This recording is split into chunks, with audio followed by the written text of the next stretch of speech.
Balai Prasarana Permukiman Wilayah Nusa Tenggara Timur menggelar rapat koordinasi pelaksanaan program Kota Tanpa Kumuh atau Kotaku Wilayah 1 yang meliputi Kota Kupang, Kabupaten TTS, Sumba Barat, Sumba Timur, dan Kabupaten Belu. Rakor berlangsung di salah satu hotel di Kota Kupang 13 Oktober 2021, melibatkan puluhan peserta dengan protokol kesehatan yang ketat. Rapat koordinasi tersebut dibuka secara langsung oleh penjabat pembuat perencanaan Satker Balai Prasarana Permukiman Wilayah Nusa Tenggara Timur, Dodi Pradityo Hidayat Sutopo, mewakili Kepala Balai Prasarana Permukiman Wilayah NTT, Herman Tobo.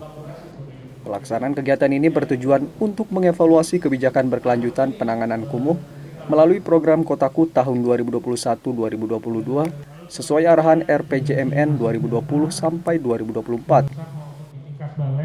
Kepala Balai Prasarana Permukiman Wilayah NTT, Herman Tobo, dalam sambutan tertulisnya yang dibacakan penjabat pembuat komitmen perencanaan Satker Balai Prasarana Permukiman Wilayah NTT, Dodi Pradityo Hidayat Sutopo, menyampaikan sejumlah pencapaian program Kotaku di tahun 2021. Sebanyak 132 kelurahan dan desa di 10 kabupaten kota yang mendapatkan bantuan pemerintah untuk masyarakat atau BPM dengan kategori BPM reguler, CFE, dan lokasi kumuh non-penerima BPM, serta lokasi kumuh untuk pencegahan kumuh.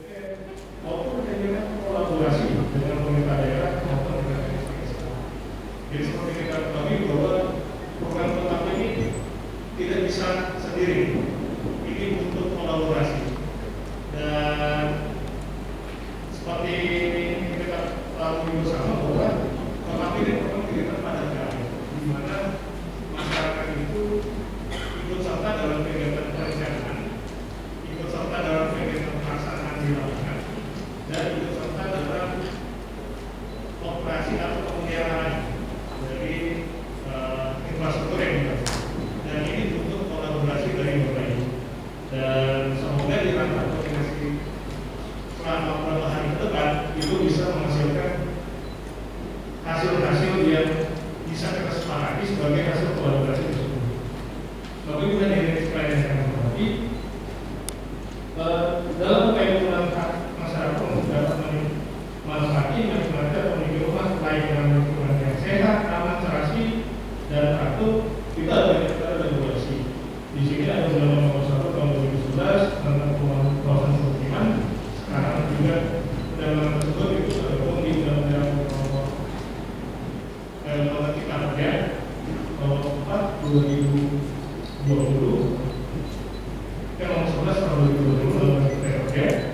Kemudian juga ada di RPJP nasional maupun RPJMN nasional tahun 2024, dan juga termasuk dalam SDGs atau Sustainable Development Goals, di mana Kementerian PUPR melakukan redesign dengan penyederhanaan program pengembangan kawasan permukiman agar pembangunan infrastruktur dan perumahan dapat sinergis dan berjalan baik di lapangan.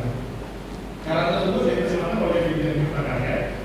Jadi kalau balai prasarana permukiman wilayah, balai itu di bawah di Direktorat Jenderal Cipta Karya, itu menjadikan target utama dalam Kredskap tahun 2020-2024 berupa pemenuhan layanan dan minum yang layak hingga 100%, layanan sanitasi yang layak hingga 100%, dan berkurangnya perumahan umum dan kawasan permukiman umum hingga 0% di seluruh Indonesia sesuai dengan target SDGs tadi. Program Kotaku merupakan salah satu upaya mencapai target tersebut dengan target penanganan kumuh sebanyak 10.000 hektar. Dan program Kotaku menggunakan platform kolaborasi dengan memposisikan pemerintah daerah sebagai pelaku penggerak utama kegiatan atau biasa kami sebut sebagai anggota. Tahun 2021, target pengurangan wilayah kumuh di Provinsi NTT hanya 41,49 hektar dari target 293.083 hektar. Sementara luas lahan kumuh di Nusa Tenggara Timur mencapai 477.073 hektar. Sehingga menjadi tantangan yang harus dijawab oleh seluruh pemangku kepentingan secara berkolaborasi, sinergi dan terpadu guna menuntaskan 428.067 hektar sisa kawasan kumuh yang ada. mengintegrasikan kebijakan antara pemerintah pusat dan pemerintah daerah. Karena kita tahu program Kotaku sendiri menjadikan pemerintah daerah sebagai nakoda dalam pelaksanaan program, jadi kita tetap melibatkan pemerintah daerah dalam pelaksanaan program ini.